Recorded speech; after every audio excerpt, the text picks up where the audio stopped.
If your job at a healthcare facility includes disinfecting against viruses, you know prevention is the best medicine. And maintaining healthy spaces starts with a healthy cleaning routine. Grainger's world-class supply chain helps ensure you have the quality products you need when you need them. From disinfectants and cleaning supplies to personal protective equipment, so you can help deliver a clean bill of health. Call 1-800-GRAINGER, click Grainger.com, or just stop by. Grainger, for the ones who get it done. Follow the money. That's what I always say. You always follow the money. Yeah. This is Follow the Money with Mitch Moss and Pauly Howard on VSiN. Here we go. Welcome in. It is Follow the Money on VSiN, the Sports Betting Network. Mitch Moss along with Pauly Howard. We are live in downtown Las Vegas from the Circa Resort and Casino. Very busy, action-packed 3-hour program today. Playoff numbers across the board. Player props for tonight. Door 1, door number 2 coming up a little bit later on, including NFL MVP numbers in that segment. MLB awards, blind resume, live betting Major League Baseball. Great guests on the program today as well. Brad Powers on college football, Aaron Renning on the NBA, and Matt Humans a little bit later on in the show today as well, Pauly. Last night, another good game in the NBA. Exciting, high-paced. A lot of points scored. 43 in the first quarter for the Pacers. And I guess, you know what?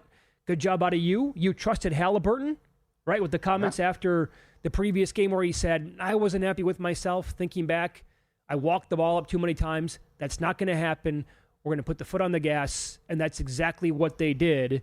And the Pacers, quite frankly, are a better basketball team than the Knicks. The series price was a little too high on New York, and these individual game point spreads, again, they don't make any sense. No. They are the better team. I think to be catching 5 tomorrow is also absurd. Agreed. You just see how much depth they have, and the whole floor, spread them out, and so many guys can shoot. And the conundrum for Tibbs, you know, they're hunting Brunson. He can't guard anyone. He's been in foul trouble. Same with Cat. When Towns and Brunson have been on the floor together in the series, they've been outscored by 24 points. Big, but I certainly expected a bounce back, but not a historic performance. With 32, 13, and 15 with 0 turnovers, what he did. What a game. I mean, it was an all-timer, right? That really was. That no one's done this, what he did in the playoffs as well. But, you know, it's the same thing with Minnesota, which we'll talk about coming up. The Knicks had 17 turnovers. And if you're going to turn the ball over against these guys, good luck. Yeah, they'll turn it into fast break points before you can blink, right? They're going to go from point A to point B in 2 seconds. Right. There was a spot right away in the game last night where you could tell the Pacers were trying to set the tone. It was very early on, like first minute or two of the game, where the Knicks scored a basket, and then they inbounded the basketball, and the Pacers went 1,000 miles an hour, and they responded by scoring 4 seconds later. It's just like, oh, it's going to be one of those kind of games, huh? So if you notice that right away, you're like, yeah, this is Halliburton was onto something here. Knicks are going to play with them. We got to get involved in the in-play betting numbers to go over now. I saw as high as 248.5. Yeah. Why are they running with them? It makes no sense. Everyone talked about whoever wins this series, pace will be key. Right. And the Knicks were supposed to take the air out of the ball. They're running with. They can't run with them. They don't have depth. In Indiana, this is what they want you to do. They're going to wear you out.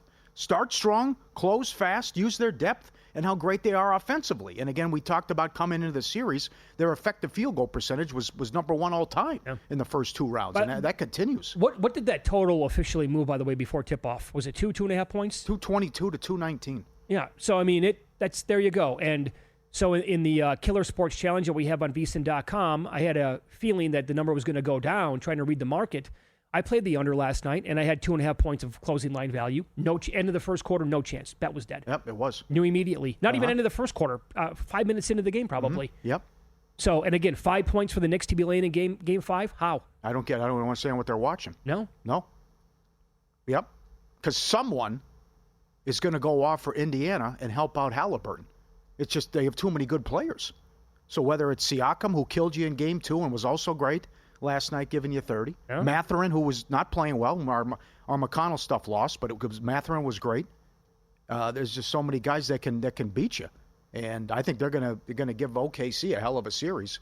And I think you got to grab the 5 tomorrow as well. Absolutely. Yeah, I will say from a player, they've won 6 in a row on the road in the playoffs. Yeah, from a player prop standpoint in this series, I think I'm going to tap out. I can't figure it out. I know. I'm on the right guy in the wrong game.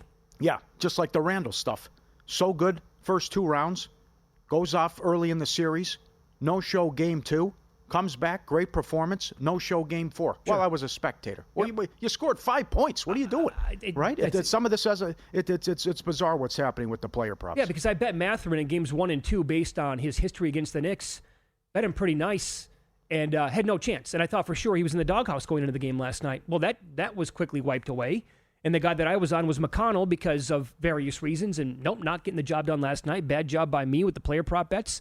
Not coming through there. But again, if I had to make one bet right now in that game, it would certainly be the Pacers plus the 5. So take that for what it's worth. Yeah. And then we do get into the game tonight as well. And I don't know. You mentioned this early yesterday on the show when I want basically no part of, and I have Minnesota at 40-1 to win the West. It's a dead ticket. They're not going to come back and beat this team 3 times in a row. But I think this team is too good, and I think they have too many guys who play with pride and are dogs out there in the court and care and have the passion, like an Anthony Edwards, because I don't think he had a good game the other night. Man, you said maybe bet him early, first quarter, first half. Yes, if they show up, it's got to be first half. I would agree. And because OKC is so good in the second half, yep. It's a lot of points, but it's also Minnesota was so good offensively with the others, and they still lost the game. But what we just talked about, turnovers. This is from Brian Windhorst, ESPN. At one point in the last game, OKC attempted 23 more shots than Minnesota. Oh, killed them. I mean, Minnesota still should have won that game. That's a 2-point game. Yeah. DiVincenzo 20, what Walker did, and you still lose the game. So if they take care of the ball and they're able to knock it down from 3, Randall has to be better. He was horrific. And I would think you get aggressive Ant. So if you want to get Ant props, go ahead. I just can't imagine he comes out and isn't aggressive as well. And I'm sure Finch mentioned something to him, but this is a good one, I think, tonight for props because, again, I trust Walker. Again, I trust SGA, which I'll talk about in a second.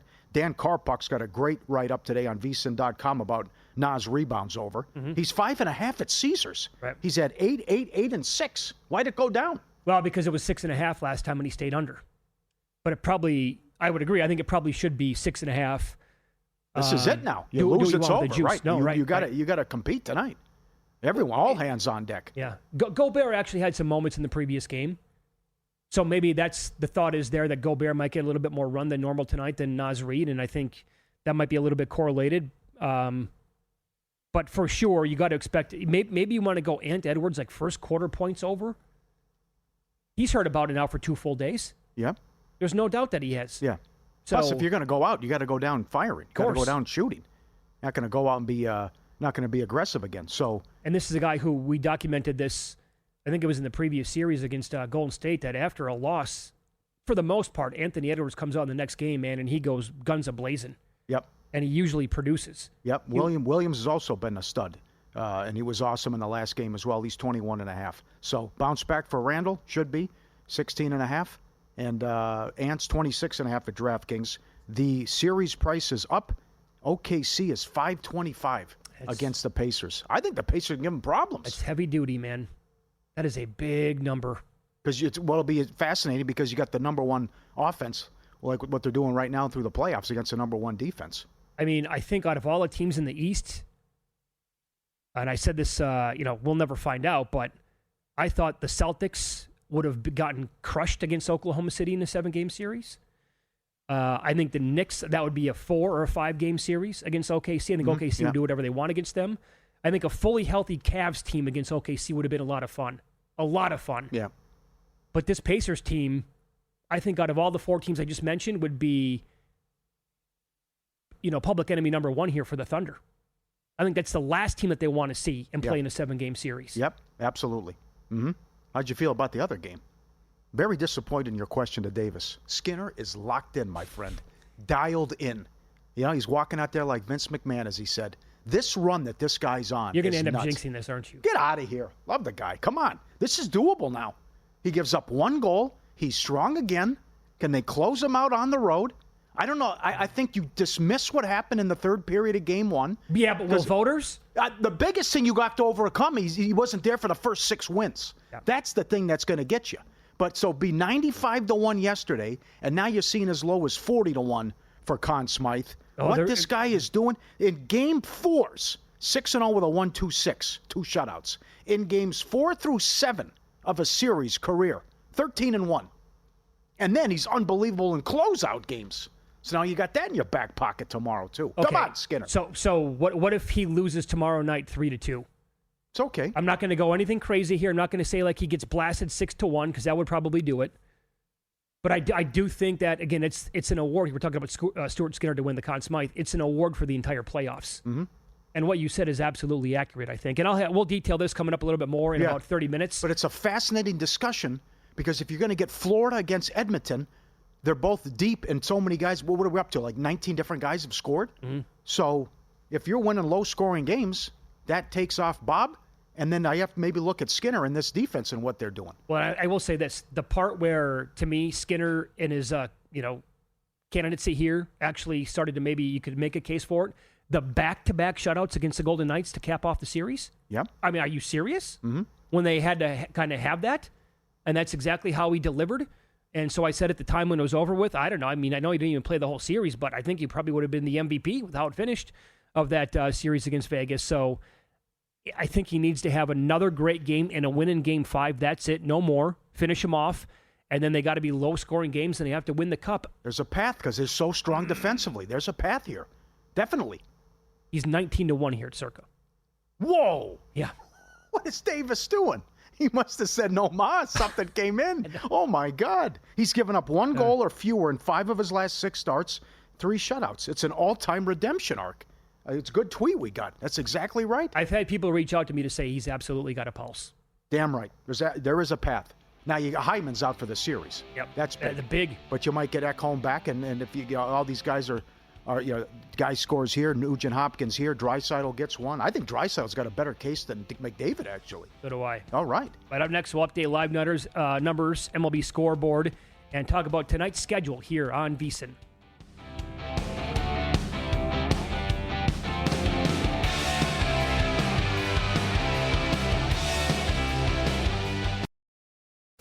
If you work in quality control at a candy factory, you know strict safety regulations come with the job.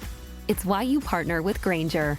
Grainger helps you find the high quality and compliant products your business needs to inspect, detect, and help correct issues. And the sweetest part is, everyone gets a product that's as safe to eat as it is delicious.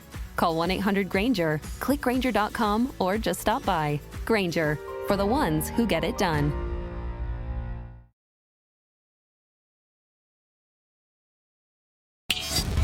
This is Follow the Money on VSiN. A lot of day baseball today on the card. A couple of games are in the books as we speak. The Guardians came roaring back against the Dodgers. They were a nice dog today at home. They put up 5 in the 8th to win that game 7-4. Something to monitor here is that Kershaw today, overall, not awful, but I think you need to circle him like every time that he starts and take a peek at the K props. It was 3.5 today, stayed under. Okay. Some spots maybe had a 4.5 out there on him as well. He only had 3 in that game.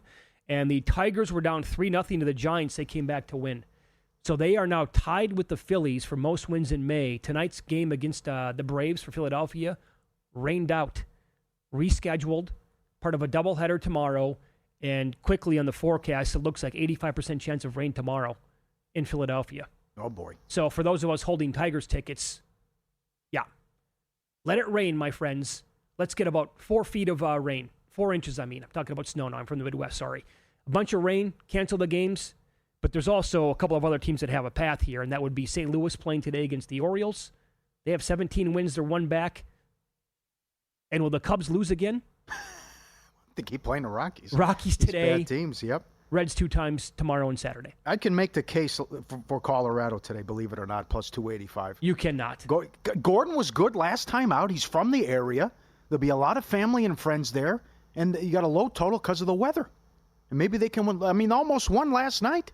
Maybe they win a low-scoring game here. Oh, my God, it's 3-1. 3-1 on them. 3-24 on the road, hitting 193. Also, take a look at maybe some stolen. Cubs stole 6 bags yesterday as well. So they also set the record. They've lost 21 straight series. No one has done that.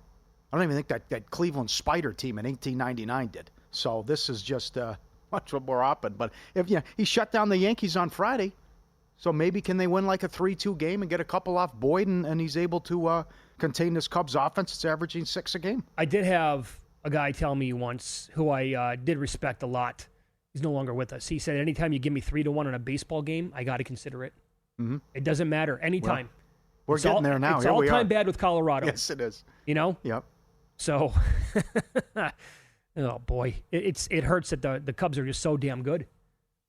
But hence the number, obviously. Well, Marquez did a good job. So, I mean, even though they got a potent offense, you got a total of 8. Weather could be a problem. Should they really be 370? Can they be 3? Maybe Gordon can get it done. You never know. What did you make of the Diamondbacks? Well, first of all, if you had Ridiculous. them, and I know people who did on it I had them. Boy. Couldn't believe it. You got Burns. You're a 270 favorite, but it's 6-0. But it's 6-0 against the Pirates, who can't hit. Yeah. And they tied the record for consecutive games, 4 runs or fewer. And their bullpen is so freaking bad. And they blow. It's 6-2 in the 8th, and they blow it, and they lose the game. Lost the game. I know people who had the Diamondbacks to cap off a moneyline parlay yesterday. Sure, of course. So that one felt good for them, obviously. Skeens was a dog today. Yeah, I can't be. Arizona's scuffling big time, and you can't trust Gallen anymore either. So Skeens, his K prop was 6.5. Over was plus money. He has 4 right now in the bottom of the third. I will point this out because now, Cruz, check that. For the Diamondbacks, trying to refresh my app here. Carroll has batted. He's leading off today. So they have 2, 3, and 4 coming up in their half of the inning. Gallen's numbers overall, this is so weird because he's at home. I had that flipped. So let me point this out. Gallen last year at home, 3.36 with a home ERA, 4.02 on the road. In 2023, 2.47 home ERA versus 4.42 on the road. It's backwards this year. Mm-hmm. He's much better on the road than he is at home. And the second time through the order, which is what the Pirates are now going to be throwing at him here as we're talking about this live, his ERA goes up to 5.18 with a 36% hard hit rate. And if he makes it to the third time through against this Pirates team with O'Neill Cruz leading off today, his ERA goes all the way up to 6.75 in the game. And all of his numbers just get worse, like in every single category. Mm-hmm. So keep in mind when that's going to be happening maybe a little bit later on here. And we're underway in San Diego. Oh, Sandy. He would be the first pitcher in Marlins history to lose 8 straight starts. 0-7 with an ERA of 9 and change. Mm-hmm. By the way, Machado's crushed him. 9 for 12 against him career. So how about that beat? Who had that? Who had that yesterday? If you had Miami first 5 or plus a half a run. 6-0 in the first inning. No soup for you. Yep. 7-6 Padres. You're trailing. And the guy who was pitching, Kolak, for the Padres, who gave up 6 in the first, he got the win. What? Yeah. They kept him in? How about that? You're kidding. That's like the Chan Ho Park thing. Gave up 2 grand slams in the same to inning. Tatis? Yeah. Oh, my God. I didn't know that. So that game just started. I have Sandy's outs prop under. Yes. Because, his numbers are so bad. But here's something that we want to pay attention to throughout the duration of the show again. In the second inning, his ERA is 6.30. That number jumps to 8.31 in the third inning. And also, the longer that Sandy's been in games so far this year, the second time through the order, his ERA goes to 7.64 with a 14.3% walk rate and a 1.70 whip. If you think that's bad, the third time through the order for Sandy Alcantara, his ERA is higher than 18. Boy, oh boy. So that's one of the reasons why I bet his outs prop under 17.5 today. The FIP is about 8. The whip is 2.45, and the walk rate, again, is higher than 14%. It's just, those numbers are so bad. If his name was not Sandy Alcantara, he would not be with the big club. There's no way. Yep. You briefly mentioned the Baltimore game. They can't be favored. St. Louis is playing great ball. Michaelis, they've won 5 in a row when he starts. Baltimore, most home runs allowed. They're on pace to give up the 5th most all time. Ooh. I can't believe the price here. The other thing is O'Hearn did it again. He's hitting .570 last 7 games. He goes deep and cashes a nice ticket. That kid is blazing hot. Someone had like a 2-team parlay that paid $30,000. Him and some other guy to go deep. What? This crazy, yeah. And then De La Cruz was 80-1 to hit too. So I take the Cardinals there. I see a lot of guys like Pauly outs under with the strand rate, and he can't keep this up with his numbers. Vlad might be able to touch him up, and he's reached base 27 in a row. Yankees also own lefties. They're $1.60 against Kikuchi, soft mattress. You got number 1 OPS against lefties and runs per game, what they've done They're as number well. one across the They board, are. like in Yep. every single major metric against left-handed pitchers. Not to mention what Judge does. Goldschmidt's hitting .533 against lefties this year. How about that? Wow. Look at his props, and I'll give you another one. Cameron goes for the Royals. Sorry, I gave out a loser yesterday. It was 2-2 in the 6th. Kansas City couldn't get anything done offensively. Cameron would be the second pitcher since 1893 to start first 4, give up an earned 1 run or fewer allowed. What he's done, look at his ERA. That's very Look good. what this kid's done. And also the Reds against lefties are nothing to write home about. They're 20th in WRC+. All right. They're 18th in ISO rate. You know, they're bottom half of the league in OPS. And they do have a pretty decent K rate, but that's about it. And a little bit more here on the Kikuchi game tonight. Again, the Yankees, their numbers against lefties are unbelievable this year. Lefties are also 8-4 under their K prop against the Yankees on the season. There's also this, Pauly, if you want to attack the first 5, Yankees are 30, 16-8 in the first 5 this season. The Angels are 18, 25, and 11. Again, you're going to have a lot of pushes in the first 5, a lot of ties. But with Schmidt going, and Kikuchi has been better now, basically in the month of May than he was in April. So he's getting the better sleep that he needs. Mm-hmm. Yankees $1.56 here at Circa on the run line. They're plus 105. They're going to be batting in the top of the 9th inning, obviously, which is big. And the Angels have an atrocious bullpen. So I think you can maybe split your bets up if you want. You can maybe take a little Yankees in the first 5, maybe even lay a half run in the first 5, and then also maybe do like a half a unit on Yankees run line for the game. Sounds good. We could do something in play here with the Astros if you want to. A's bullpen's a joke. A's have the 3rd worst bullpen, and they have the most walks allowed. So if you want to jump in on the Astros, $1.70. Well, that's something to also file away moving forward. Hunter Brown went over his K-prop yesterday. Today, McCullers, his strikeout numbers have been now really, really good over the last 3 games. He had 12 today through 6.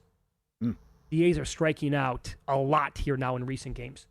Get on the action at First Bet. They have you covered. Sign up now. Exclusive promotions. Bet on hundreds of great horse races every day, right from your phone or computer. Visit firstbet.com. Promo code VSIN200. Get a 20% rebate on all your wagers for the first 60 days. Up to $200. Don't miss out. Start betting today. Firstbet.com. All right, up next, let's follow the money here on VSiN, the Sports Betting Network. Just when you thought you had enough sports going on, right? Well, college football, numbers are popping pretty much all over the map now. Win totals up, week 0, week 1 numbers as well. Conferences, obviously. The Heisman stuff's been up for a long time. And professional sports bettor Brad Powers is going to join the program. We'll kick around what he's been betting. And also, is this official? Brad now, pro bettor, been in Las Vegas for more than a decade. He's taken off. He's leaving. I think he had enough. I want to hear his answer, his reason. He's tapping out. He's moving out of Las Vegas? Yep. Wow. That's, I wonder if sports betting is the reason why. And I don't know. Where is he headed to? Yeah, and which state is he going to go to then? As a guy who's been, because he shares all of his bets, he does a majority of it here at Circa. So is he going to be moving to a state with Circa, somewhere else? We'll kick around all that with Brad Powers, pro sports bettor, next year, and follow the money. It's VSiN, the Sports Betting Network.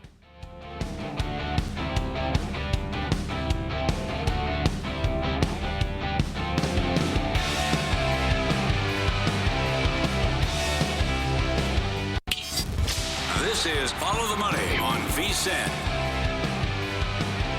With some college football here with Brad Powers, professional sports bettor, been on this show and other shows here on the network on a weekly basis throughout the football season now for several years. And he is on the Progressive guest line. We'll get some best bets from him coming up in a second, but it's official now, Brad. You are out of Las Vegas. You moved away from this great city, and you've been here betting professionally now for more than a decade. Was sports betting a reason why?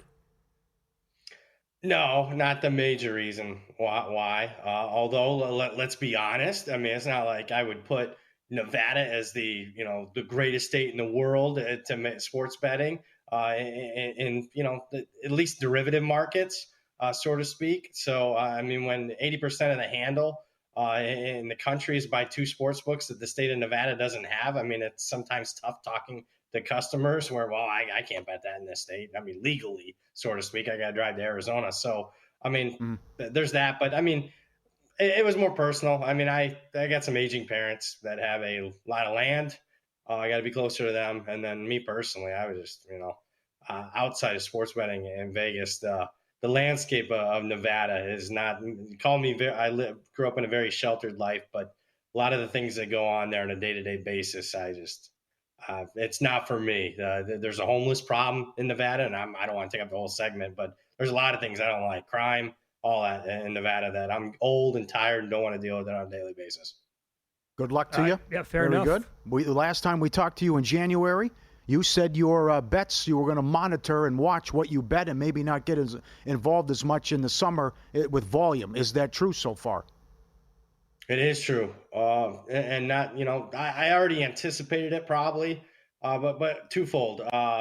One, even for a guy like myself that likes to think I can price uncertainty, there's more uncertainty than ever before. Why?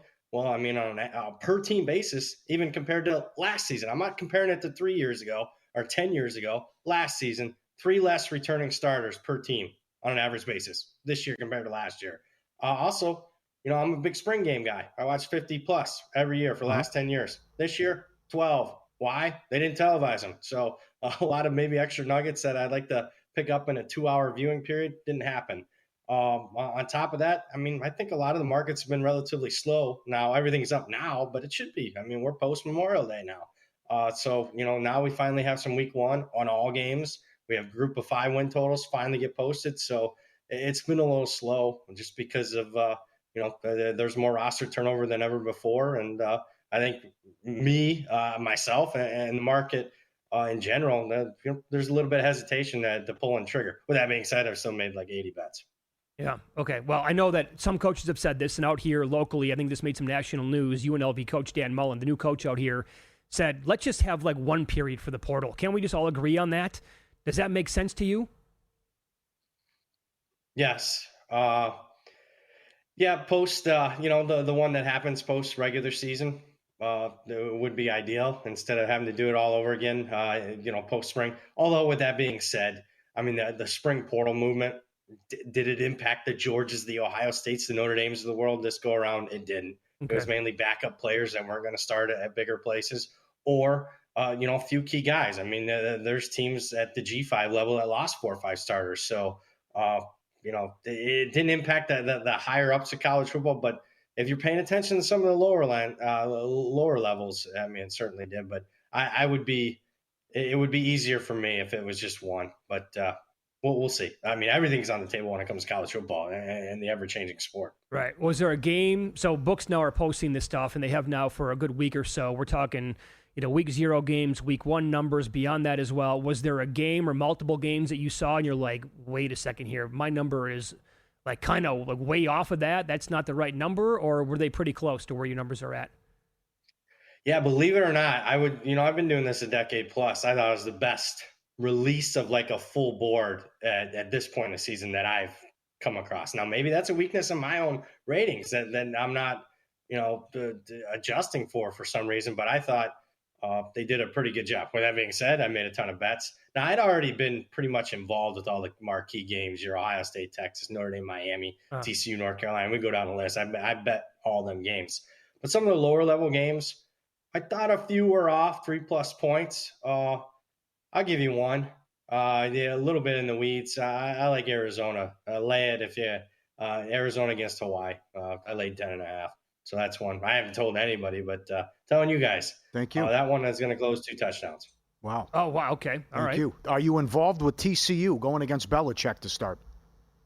I am. I like TCU. It's a bet that I made. And you know me, I made it a couple points ago, but I still think it's holding value. I think TCU should be favored. I think they're clearly the superior team.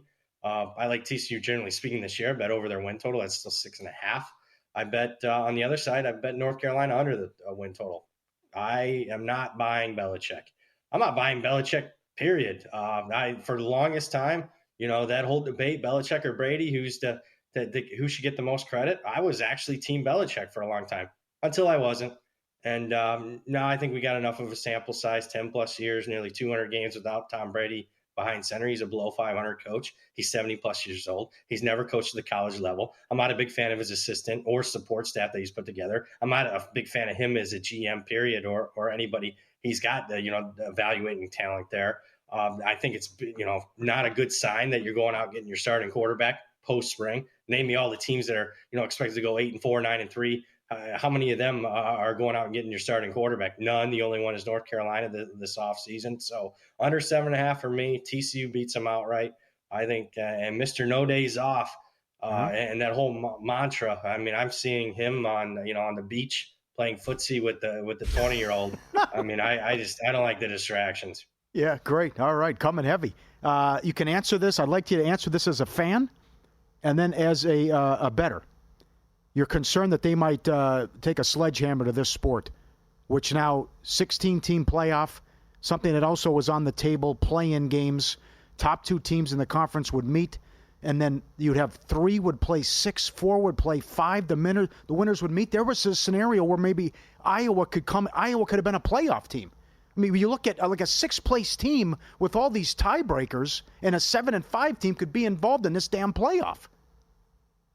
Yeah, to me, I think the sledgehammer's already been used multiple times. It's already the sport that we grew up with, or anybody in any other generation has grown up with, is gone. And I'll give you one example. Let's just look at the defending national champs, Ohio State. In any other year in the history of college football, the Michigan loss would have ended their season, basically, as far as their chance to get to the national championship game. And yet, it didn't. And they won the national championship. And to me, I think college football would have been a little more interesting had they, that result ended it. And Ryan Day would be on the most unbelievable hot seat. But they stayed in it, and they were able to, win the national championship.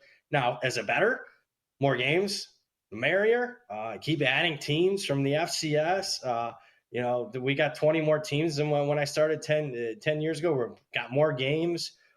Keep adding in the playoff. That's fine. More games and more opportunities for value. But boy, as a fan, I don't like a lot of the changes. Yeah, it's kind of like a wrecking ball to the sport now over the last several years. You mentioned that you've been betting like the marquee game. Oh, look at the hat I'm wearing. SC. I mean, they're so gutless. They don't want to play Notre Dame. There's only 3 blue blood rivalries as far as the 8 blue bloods in the sport. Obviously Oklahoma, Texas, Michigan, Ohio State, Notre Dame, USC play one another, and one of those is going to go by the wayside because they're going to listen to gutless Lincoln Riley. I mean, come on. I just think it's a joke. No, it's super sad. I mean, you blame Notre Dame. Oh, the Notre Dame series doesn't do anything for us anymore. Well, you joined the Big Ten. Whose fault is that? I mean, you don't want to make a bunch of cross-country trips anymore. Well, whose fault is that? That's SC's fault. Awesome rant. Totally agree with what you just said there. How did you bet the Texas and Ohio State game, by the way? I'm looking at Ohio State about 3.5-point favorites now in that game. I laid 2.5 with the Buckeyes. Not one of my favorite bets, but a bet I thought both teams are pretty similar. It's in Columbus, even though it's a big noon start and not a night kickoff. I think, generally speaking, Arch Manning's maybe a little bit overrated, and Texas, generally speaking, is a little overrated in the market. So I laid a little bit with the Buckeyes in that game, but not one of my favorite bets that I made. But a bet that I thought, hey, that's much more likely this closes 3 or above than gets any further than 2.5. Would you say that Arizona then against Hawaii is your best bet as of right now that's currently on the board? It is not, but I will not, as of right now, until places like Circa open up, I will not say my absolute best bet because I'd like to get a little bit more on the game. So I will not. Let me say this, it's 2 G5 teams playing one another. Totally fair. Totally fair. Great appearance, Brad. And hope everything with the move goes well and that everything in Ohio, I totally get it, man. Next to the parents back there as well, both Midwestern boys, Pauly is as well. So good luck with everything back there, and thanks for the time as always. We appreciate that.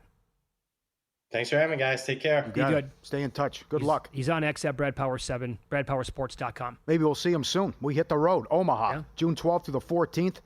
The iconic home of the Jell-O Shot Challenge. Rocco's. Catch money moves and follow the money live from Omaha. Special Saturday show, 9 to 12 local time.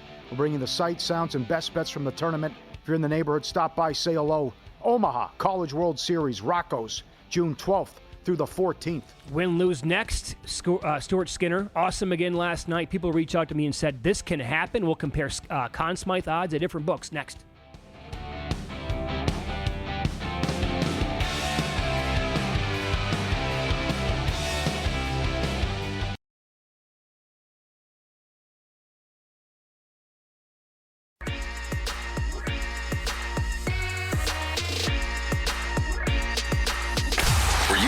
last night? Wow, winning. Or was it a rough one? Well, they can't all be winners, can they? Loser! You're a loser! Pauly Howard recaps the night in sports betting in Win Some, Lose Some. Wild night last night. Let's start in the NHL. Draisaitl first goal 8-1. Kapanen anytime 7-1. Henrique last goal 26-1. Perry anytime goal plus 360. Oilers minus 2.5 goals. Alt line 3-1. Nugent Hopkins over 1.5 points plus 350. Oilers empty net goal plus 260. How about 2? Exact score 18-1. Skinner in games 4 through 7 of a series career 13-1. All time in a game 4. Game 4s, he's 6-0 with a 1-2-6 in 2 shutouts. Pacers Knicks, game 4. Halliburton, triple-double, 16-1. It was the first 30-point, 15-assist, 0-turnover playoff game in the last 40 years. Oh, by the way, there's a triple-double, too. Siakam, 30-plus, 6-1. Halliburton, most rebounds, 60-1. It's a dead heat, though. Halliburton, most points. I would take a dead heat at 60-1. Yeah. So Halliburton led in points, rebounds, assists, threes, and steals. Did he really? Yeah. The whole game. How about it? Most points plus 550 at DraftKings. OG first basket 8-1. De La Cruz 2 bombs 80-1. WNBA, Dallas got their first win, the over 160.5 up to 163.5. Chicago Phoenix over 154.5 to 159.5. Golden State, New York under 168.5 to 163.5. Fell 162. Subscribe, be part of the team, vsin.com. Our radio and podcast friends, you always want to see these tweets and videos. At Pauly Does Vegas on Instagram. Send them in, we'll put you on. Chris sent this in again. We played it before, but it's so good. Where the dog loves the towels hanging on the stove, and she goes, don't do that. He just grabs him.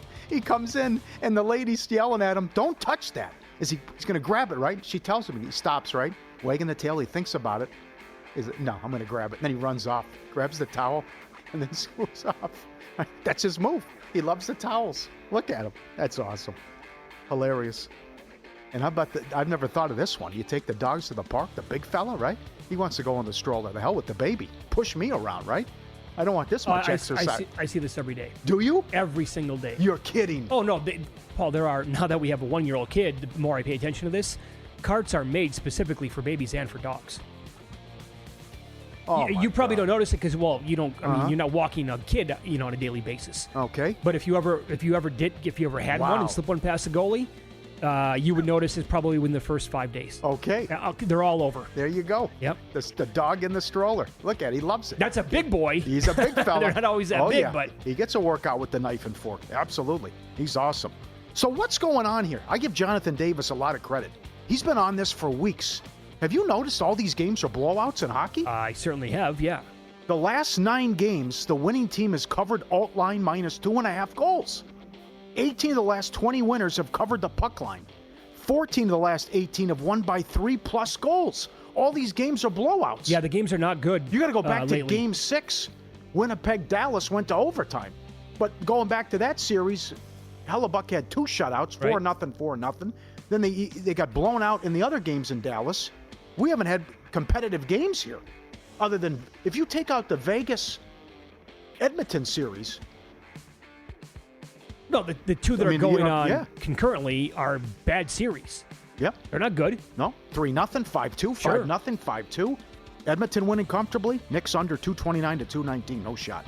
Bad beats. A moose in San Diego.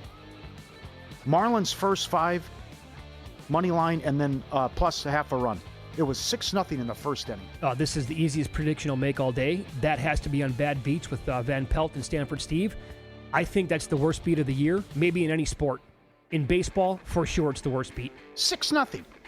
No good. 7-6 Padres after 5. Arizona minus 270. You're playing the Pirates who can't hit. 6-0 and then 6-2 in the 8th, and the bullpen blows it, as their bullpen's atrocious. And while we were talking about it, the Astros got 2 off the A's bullpen. That was quick, to lead 5-3. Smarter bets start with VSiN Pro. Now's the time to join.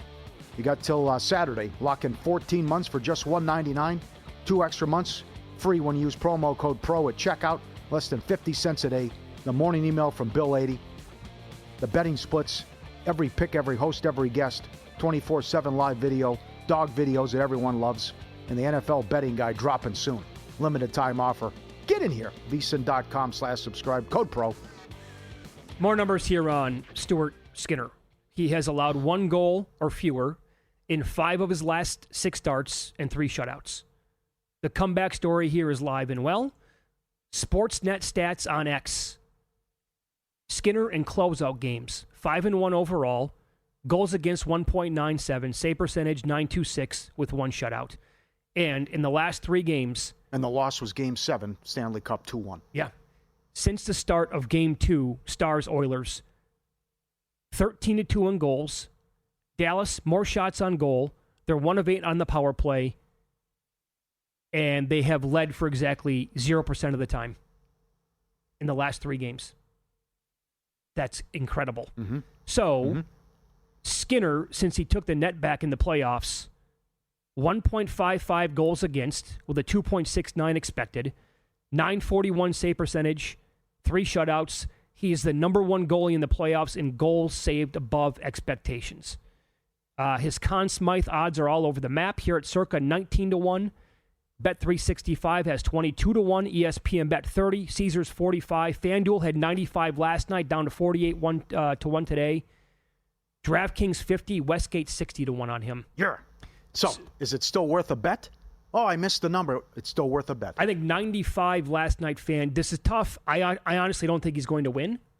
But 95. This is here. I'll sum it up. This is what David told me on Instagram last night. Great message. He said, if you start right now and play out the playoffs 95 different times, he believes Skinner goes nuts and wins the award 2 to 3 times. It's a long way to go, but 95-1 is worth a shot, as he said last night. And I don't disagree with that. Mm-hmm. Now, can he overcome the likes of Draisaitl and McDavid on his own team? Right. Going to be very difficult. Well, it's a great discussion. Remember what happened last year.